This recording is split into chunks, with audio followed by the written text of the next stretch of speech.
berislam itu, di saat senang kita bersyukur, di saat susah kita bersabar, di saat sesuai keinginan kita dengan keinginan Allah, sejalan keinginan kita dengan keinginan Allah, alhamdulillah. Tak sesuai keinginan kita dengan keinginan Allah, innalillah. Semuanya tetap ada Allahnya di dalam. Saat apa yang kita mau, itulah yang Allah beri. Alhamdulillah wa syukrulillah. Di saat tak sesuai dengan yang kita harapkan, saat itu kita mampu berkata, Masya Allah, la yasukul khaira illallah. Tidak ada yang bisa mendatangkan kebaikan kecuali Allah. Wa la yasrifu su'a illallah. Tidak ada yang dapat menolak keburukan kecuali Allah.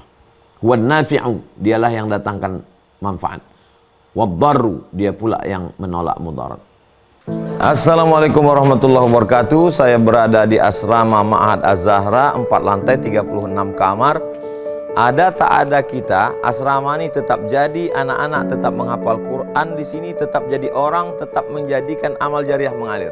Kita hanya sekedar menumpang tuah, mengambil berkah.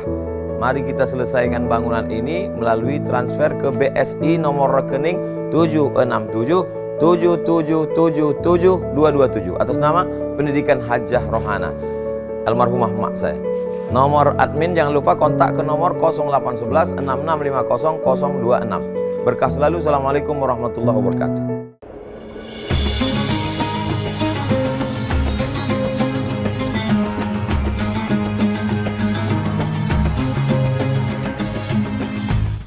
Bismillahirrahmanirrahim. Assalamualaikum warahmatullahi wabarakatuh. Alhamdulillah, wassalatu wassalamu ala rasulillah wa ala alihi wa sahbihi wa man tabi'ahu wa mawalah. Subhanaka la ilma lana illa ma'allamtana innaka antal alimul hakim.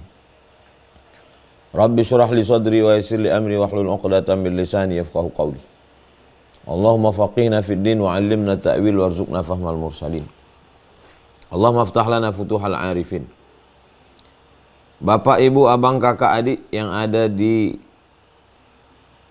manapun berada, yang bersama kami malam ini di Ma'had Az-Zahra, Bang Alvin Firdaus beserta seluruh tim di Pontianak, tim yang ada di Riau, mudah-mudahan semua kita selalu dalam rahmat Allah Subhanahu wa taala. Amin ya rabbal alamin. Tema kita malam ini, kenapa Islamku tak menyelesaikan masalah. Kenapa Islamku tak menyelesaikan masalahku? Setelah taubat, setelah hijrah, rezekinya menurut dia tidak lancar, sakit, kehilangan, dan seterusnya. Yang pertama, perlu difahami, diluruskan cara pandang kita, bahwa kalau sudah Islam, bagi yang belum Islam, pindah ke Islam. Kalau sudah hijrah, bagi yang belum hijrah, yang sebelumnya mabuk, yang sebelumnya berzina, mohon maaf, yang sebelumnya khamar, yang sebelumnya riba, menganggap kalau saya sudah taubat, kalau saya sudah Islam, maka rezeki saya akan berlimpah, saya tidak akan sakit, saya akan sehat terus, tidak ada keluarga saya yang meninggal, saya tidak akan susah hati, saya akan bahagia terus. Lalu kemudian setelah berhijab, setelah taubat, setelah resign, setelah keluar dari riba, setelah masuk Islam, kalau memang sebelumnya tidak Islam, kok rezekinya tidak berlimpah, kok ada keluarga yang meninggal, kok malah sakit, kok malah kehilangan. Maka muncullah setan berbisik dalam kepala, kenapa Islamku tidak menyelesaikan masalahku? Satu, poin pertama yang perlu dipahami, cobalah lihat nabi-nabi itu. Apakah nabi-nabi itu tidak punya masalah? Kalau cerita masalah kematian, kenapa setelah saya Islam, setelah saya hijrah, bapak saya mati, emak saya mati, anak saya mati. Nabi Muhammad mengalami kematian. Ayahnya meninggal, ibunya meninggal, anaknya 4 perempuan, semuanya meninggal. Kecuali Fatimah. Fatimah 6 bulan setelah Nabi meninggal, baru meninggal. Anaknya laki-laki, Al-Qasim meninggal. Ibrahim meninggal. Abdullah meninggal. Jadi pernyataan kita bahwa kalau sudah taubat, sudah hijrah, umurnya panjang-panjang, berarti kita keliru. Kemudian tentang masalah sakit. Kenapa setelah masuk Islam saya sakit? Kenapa setelah saya hijrah saya sakit? Kenapa setelah saya resign saya sakit? Cerita masalah sakit, Nabi Ayub sakit. Nabi-nabi mengalami sakit. Nabi SAW kena racun. Sahabat Nabi ya, bahkan ada yang meninggal. Lalu kemudian tentang masalah rezeki. Nabi Ayub alaihissalam, Nabi meninggal anaknya. Mati kambingnya, mati sapinya, mati lembunya, mati untanya. Kering kebunnya. Apa lebih hebat kita daripada nabi-nabi itu? Faqsusil qasasa. Ceritakan kisah-kisah itu. La'allahum yatafakkarun. Mudah-mudahan mereka berpikir, oh iya ya. Masa aku baru aja masuk Islam, baru aja taubat, baru aja hijrah, sudah mengatakan kok Islamku tak menyelesaikan masalahku? Ternyata cara pandang kita yang salah. Dengan berislam bukan berarti tidak ada masalah dalam hidup. Dengan bertobat, dengan berhijrah bukan berarti semua jalan berubah jadi jalan tol mulus tanpa hambatan. Jadi yang pertama yang perlu diluruskan adalah dengan berislam kita menjadi punya tempat bergantung. Allahus Samad. Bedanya kalau sebelum Islam ketika datang kematian, datang kesulitan, datang kesusahan, kita mengadunya ke diskotik, mengadunya ke narkoba, mengadunya ke dukun, bahkan berakhir dengan bunuh diri. Angka bunuh diri paling tinggi di Eropa, Amerika, Jepang, Korea, kesepian. Tak ada tempat mengadu. Jadi kalau begitu, setelah berislam bukan berarti tidak ada masalah dalam hidup. Setelah berislam punya tempat bergantung ketika ada masalah. Itu yang perlu diluruskan. Kalau tidak nanti orang bisa jadi ateis. Ustadz pun juga perlu meluruskan. Anda kalau sudah taubat, kalau sudah hijrah nanti, masalah Anda tetap ada. Bukan berarti setelah masuk Islam, setelah taubat, setelah hijrah, hidup Anda mulus-mulus aja.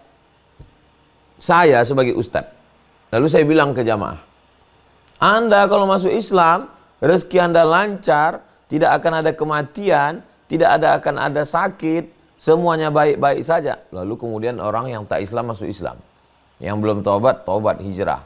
Setelah itu komplain semua, mana janji ustadz dulu? Gak pernah saya menyampaikan begitu. Yang saya sampaikan adalah semua orang punya masalah. Hidup kita tetap ada masalahnya. Masalah rezeki, masalah suami istri, masalah anak, masalah penyakit. Bedanya apa? Kita punya tempat mengadu, tempat bergantung.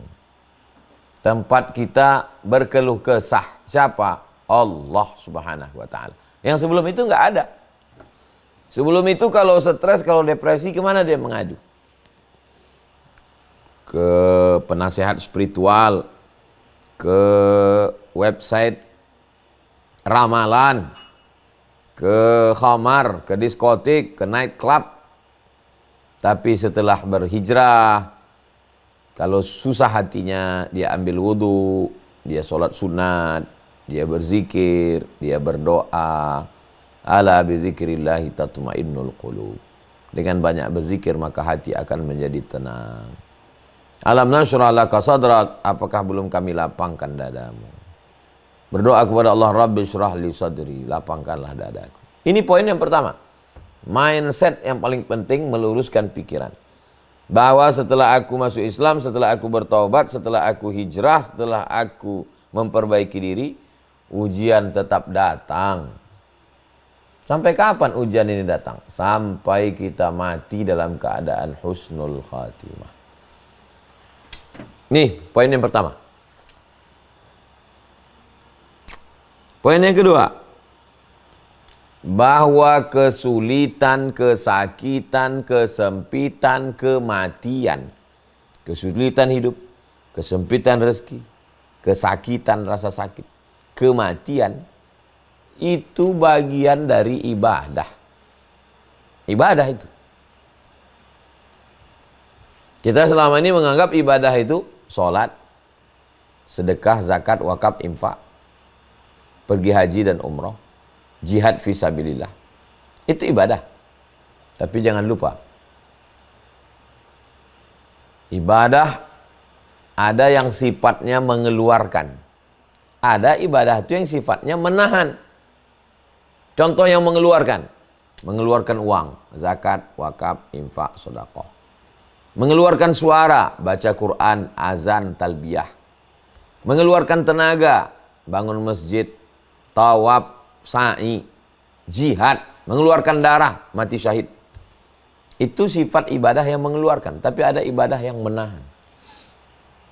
Tahan makan, tahan mata, tahan telinga, tahan pikiran, tahan lisan, tahan kemaluan, tahan kaki. Itu ibadah. Mana yang lebih berat ibadah? Banyak orang yang sanggup bangun masjid. Banyak orang yang sanggup tawaf sa'i umrah setahun 2 kali. Tapi tak banyak yang mampu menahan keluh kesah, sumpah serapah, caci maki, ngamuk, menahan emosi. Makanya ibadah yang paling lama itu menahan. Mana ibadah yang paling lama? Puasa 1 bulan. Menahan. Karena itu yang paling berat.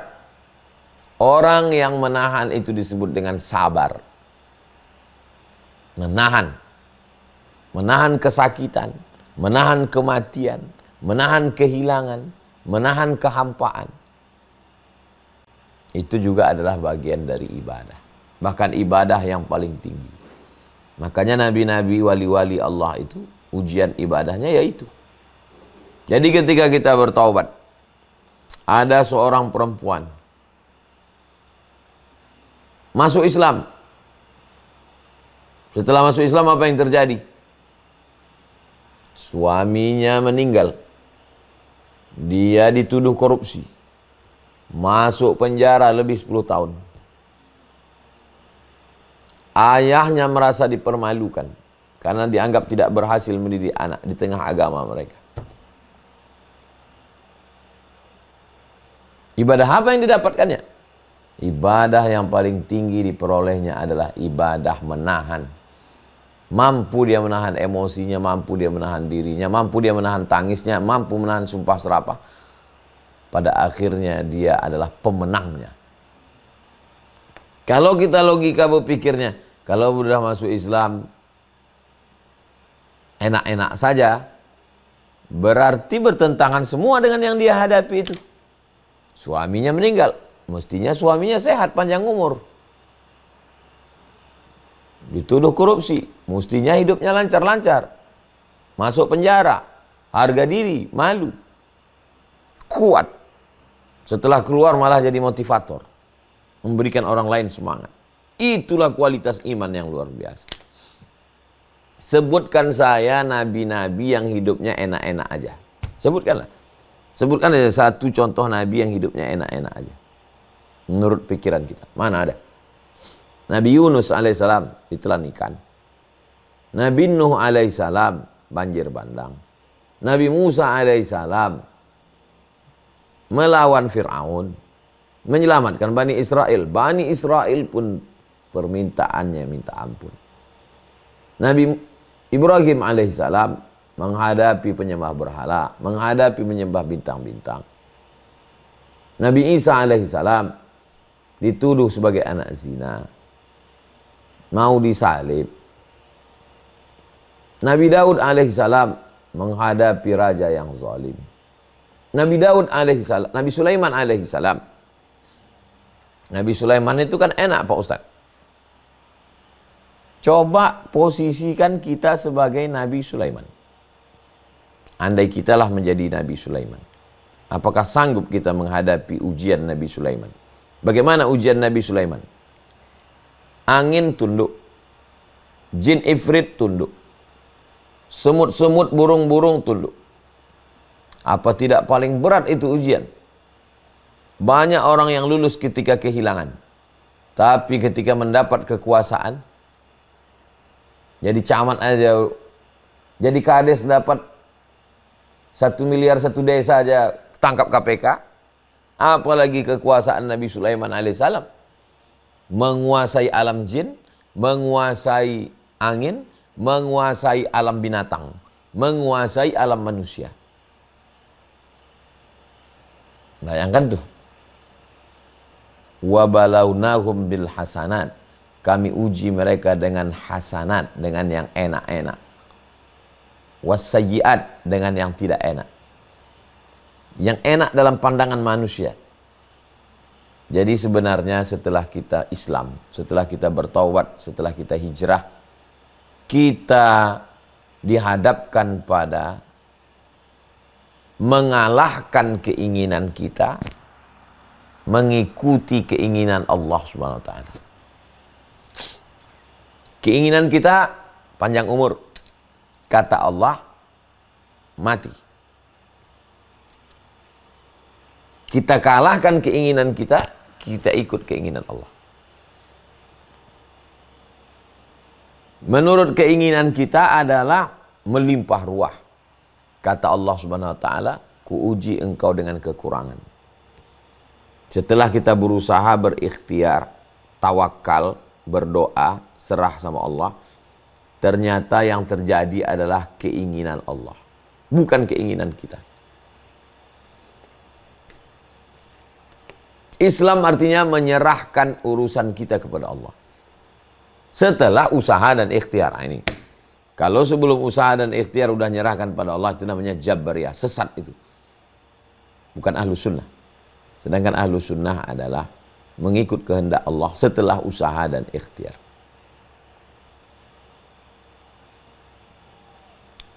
Allah Subhanahu wa taala itu menciptakan kita, memberi kita hawa nafsu, memberi kita akal, menyuruh kita berusaha.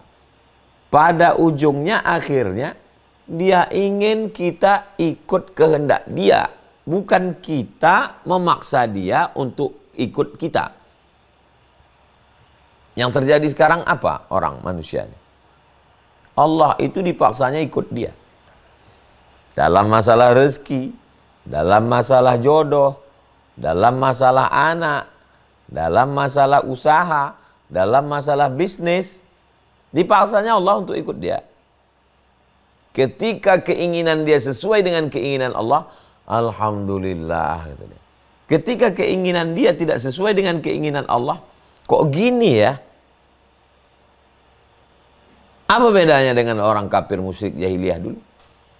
Ketika sesuai keinginan dia dengan keinginan Allah, menangisnya di pintu Ka'bah, dipotongnya lembu, bersedekah dia. Ketika tak sesuai keinginan dia dengan keinginan Allah, dicaci makinya Tuhan, berhenti dia menyembah Lata Uzza, habis itu mabuk dia. Jahiliyah Qarnil Ishrin, jahiliyah abad 20. Ketika sesuai keinginan dia dengan keinginan Allah, pergi dia umrah, nangis pintu Ka'bah. Ketika tak sesuai keinginan dia dengan keinginan Allah, mabuk dia. Apa ini Tuhan nih kok gini?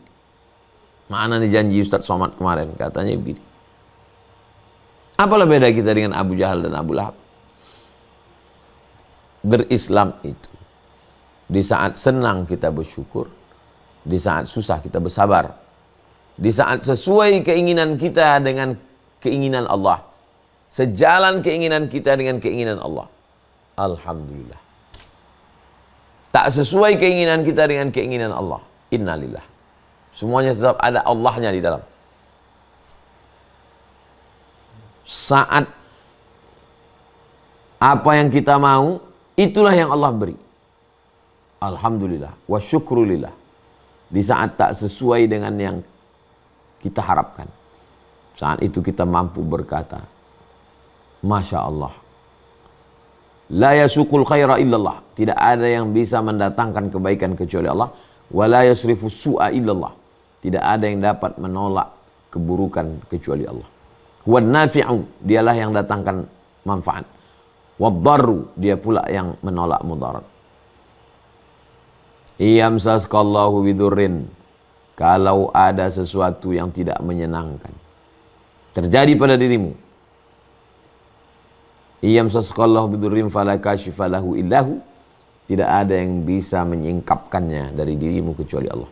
Wa yuridka bi khairin, seandainya engkau diinginkan Allah sesuatu, fala radda li fadlih, tidak ada yang bisa menolak kehendak Allah Subhanahu wa taala.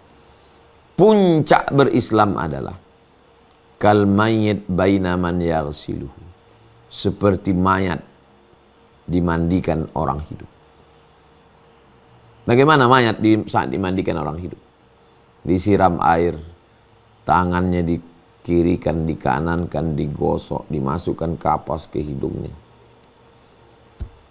dicuci kakinya, tak melawan dia. Begitulah kita berserah kepada Allah Subhanahu wa taala. Tapi ini kalimat ini mesti hati-hati. Kalau tidak nanti orang jadi Jabariyah. Jabariyah itu nggak ada ikhtiar sama sekali, nggak ada usaha sama sekali. Ya udahlah, serahkan. Itu penyebab kemunduran umat Islam. Jadi tidak mau orang yang sudah hijrah, sudah masuk Islam, sudah taubat, lalu kemudian memahami berislam, dipotong. Jangan potong video saya ini, utuh dia. Kalau tidak nanti orang jadi apatis. Oh, kalau gitu nggak ada usaha. Setelah berusaha, berikhtiar, hutannya dibersihkan, tanahnya dicangkul, dibajak, dikasih pupuk, benihnya ditanam, dijaga, dikasih pagar supaya tidak diganggu babi, pagar plastik supaya tidak dimakan tikus, dibuat orang-orangan sawah supaya tidak ditangkap burung. Berdoa tiap malam supaya hujannya menyuburkan, jangan membanjirkan. Dijaga, disemprot pakai pestisida dengan dosis tertentu supaya tidak dimakan wereng. Menurut prediksi akan panen 1 ton. Malang tak dapat ditolak, untung tak dapat diraih. Bukan 1 ton yang datang. Habis semuanya rata di bantai angin puting beliung dalam 1 malam. Besok pagi, apa yang keluar dari mulut kita? Kenapa Islamku tak menyelesaikan masalahku? Aku sudah tahajud, aku sudah sedekah, aku sudah berzikir. Berarti kita gagal. Itulah kegagalan kita. Ikhtiarnya sudah, zikirnya sudah, doanya sudah, tawakalnya sudah. Gagalnya ya di situ. Buah ibadah itu di mana? Buah ibadah itu ketika hati bisa menerima apapun yang diberikan Allah Subhanahu wa taala. Itulah buah dari ibadah. Salat kita, puasa sunat kita, sedekah kita, zikir kita, haji dan umrah kita itu. Mana buahnya? Itu kan tanamannya. Buahnya adalah ketika kita bisa menerima kejadian-kejadian dalam hidup yang diberikan Allah, dan kita bisa kuat. Kita bisa berkata, la haula wala quwata illa billah. Tiada daya, tiada upaya kecuali Allah. Dan setelah itu kita bangkit. Begitulah kehidupan Nabi Adam. Setelah jatuh, bangkit. Rabbana zalamna anfusana wa illam taghfir lana wa tarhamna lanakunanna minal khasirin. Setelah jatuh, terusir dari istana Fir'aun, tetap bangkit, memulai kehidupan yang baru, menjadi pengembala kambing Syuaib. Itulah bukti hasil daripada ibadah, mengenal Allah. bahwa Allah, innallaha la yudhi'u ajral muhsinin, Allah tidak menyia-nyiakan amal kebaikan orang. Bahwa Allah Subhanahu wa taala Al-Qayyum, dia mengatur kehidupan kita. Bukan berarti dia setelah menciptakan dibiarkannya aja. Itu bukan Allah. Allahu la ilaha illa huwa Al-Hayyu, dia maha hidup. Al-Qayyum, dia mengatur. Semut yang ada di dalam lubang kayu, cacing-cacing yang ada di dalam lubang tanah, burung-burung yang ada di dahan, semua diatur oleh Allah. Apalagi kita sebagai khalifah manusia, makhluk yang paling mulia. Jadi motivator-motivator, ustadz-ustadz yang memberi semangat itu ekstern dari luar. Tapi yang membangkitkan dari dalam adalah ibadah kita itu. Jadi jangan heran kita kalau melihat ada orang yang sering puasa sunat, yang sering berzikir, yang sering sholat, ketika dia kena pukulan bertubi-tubi dia tetap tegar. Kita yang datang menasehati lebih kuat pula tangisan kita lagi dari dia. Kenapa dia bisa tegar?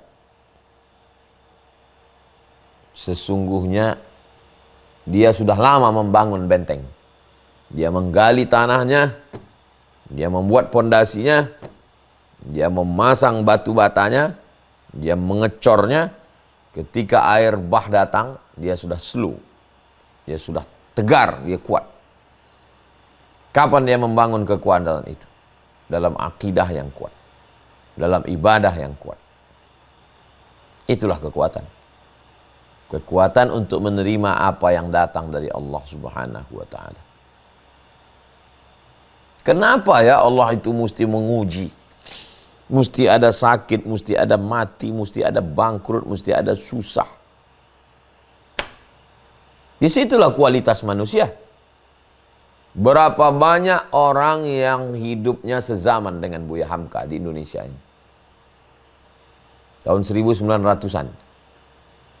Yang lahir tahun 1900-an. Antara tahun 1900 dengan sampai 1910. Kenapa yang melejit itu Buya Hamka? Karena pukulan hidup yang luar biasa. Karena pukulan hidup. Begitu banyak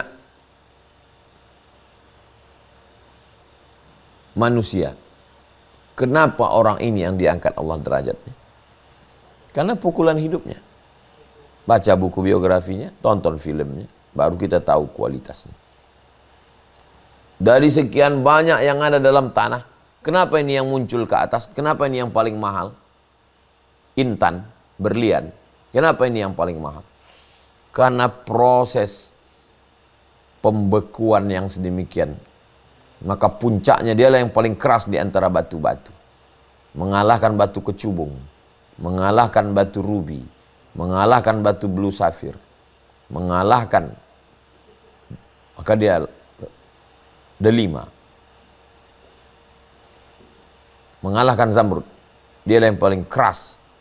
Dia adalah diamond kata orang. Jadi semakin kuat tekanan, semakin berat ujian, maka di situ sesungguhnya Allah semakin mengangkat derajat manusia. Nabi-nabi di antara yang paling berat jadi nabi. Dari nabi-nabi yang paling berat menjadi rasul. Di antara rasul-rasul yang paling berat menjadi ulul azmi. Nabi Nuh, Nabi Musa, Nabi Isa, Nabi Ibrahim, Nabi Muhammad SAW. Inilah yang paling berat-berat semua. Jadi kalau begitu kita menghadapinya, kita tidak akan mengatakan, kenapa Islamku tidak menyelesaikan masalah? Kita akan berkata, kenapa pemahamanku belum lagi pemahaman Islam yang benar? Berarti pemahamanku masih pemahaman jahiliyah. Pakaianku sudah Islam, ibadahku sudah Islam, tapi pemahamanku masih pemahaman jahiliyah. Pemahaman jahiliyah. Kalaulah pemahaman jahiliyah itu yang ada di kepala kita, hidup pun kita di zaman Nabi, belum tentu kita ikut Nabi. Pasti kita akan ikut Abu Lahab, Abu Jahal. Kita tengoklah kehidupan Nabi. Abu Jahal, Abu Lahab tidurnya di atas kasur yang tebal, di atas permadani.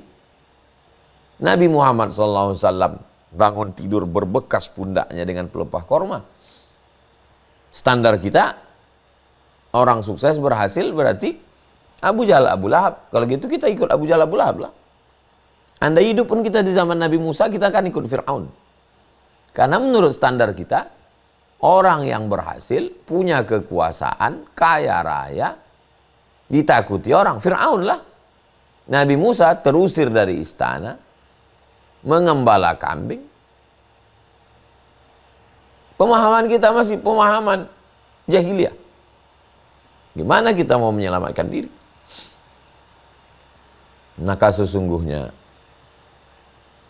bersihkan dulu pemahaman kita bahwa menjadi penguasa kalau dekat dengan Allah akan diridhai Allah. Daud, Sulaiman menjadi orang sakit kalau dekat dengan Allah diridhai Allah. Siapa dia? Ayub menjadi orang yang terombang-ambing di tengah laut kalau diridhai Allah, dekat dengan Allah, disenangi Allah, menjadi hamba Allah. Nabi Yunus alaihissalam menjadi orang yang sakit, menjadi orang yang kehilangan, menjadi orang yang menghadapi kematian. Apapun yang terjadi dalam hidup, sampai pada puncaknya, tak lagi ada bedanya antara pujian dengan cacian. Tak lagi ada bedanya antara kekuasaan atau menjadi rakyat jelata. Karena memandang bahwa semua itu datang dari Allah. Inna lillah wa inna ilaihi raji'un. La haula wa la quwata illa billahil aliyil azim. Kalau sudah sampai ke tingkat itu, kita tidak lagi akan bertanya, kenapa Islamku tidak menyelesaikan masalah? Karena kita tidak menganggap itu masalah. Kita menganggap itu datang dari Allah, itu ujian Allah. Allah ingin menguji aku. Selalu berprasangka baik kepada Allah. Mungkin Allah mau menghapuskan dosaku. Mungkin Allah sudah menempatkanku di daftar orang penghuni surga, tapi amalku kurang. Mungkin Allah sudah mengangkat derajatku. Mungkin Allah ingin mendudukkan aku di tempat maqamam mahmudah. Dan selalu memandangnya ke dalam. Mungkin zikirku kurang. Mungkin sholatku belum khusyuk. Mungkin aku masih ujub. Mungkin aku masih riya. Mungkin aku belum cukup syarat untuk masuk surga Allah SWT. Selalu menyalahkan diri kita. Barulah kita bisa berkata Allah subhana, Allah maha suci. Wa ta'ala, Allah maha tinggi. Selama ini yang kita rasa, aku udah sholat ya. Aku sudah hijrah ya, kok gini ya? Berarti kita sebenarnya sedang berkata, subhani, maha suci aku. Allah yang salah. Tapi katanya Allah subhana, Allah maha suci. Kenapa kita masih menyangka diri kita yang suci? Allah yang salah kasih takdir. Nauzubillah. Kita perbaiki pikiran pemahaman. Kita perbaiki ibadah. Kita perbaiki hati kita supaya Allah memberikan nur, pencerahan ke dalam hati. Supaya kita bisa menerima semuanya. Jam 20.42. Sebagaimana biasa jam 20.40 saya serahkan ke Bang Alvin Firdaus. Lebih kurang 4 poin. Supaya kita luruskan pemahaman. Mudah-mudahan menguatkan saya yang menyampaikan, menguatkan jamaah, apa yang akan kita hadapi ke depan, bahwa Allah sayang sama kita, bahwa kita mesti meluruskan pemahaman, bahwa kita mesti meningkatkan ibadah, bahwa kita mesti berprasangka baik pada Allah, bahwa kita selalu dalam lindungan Allah, dalam rahmat Allah Subhanahu wa taala.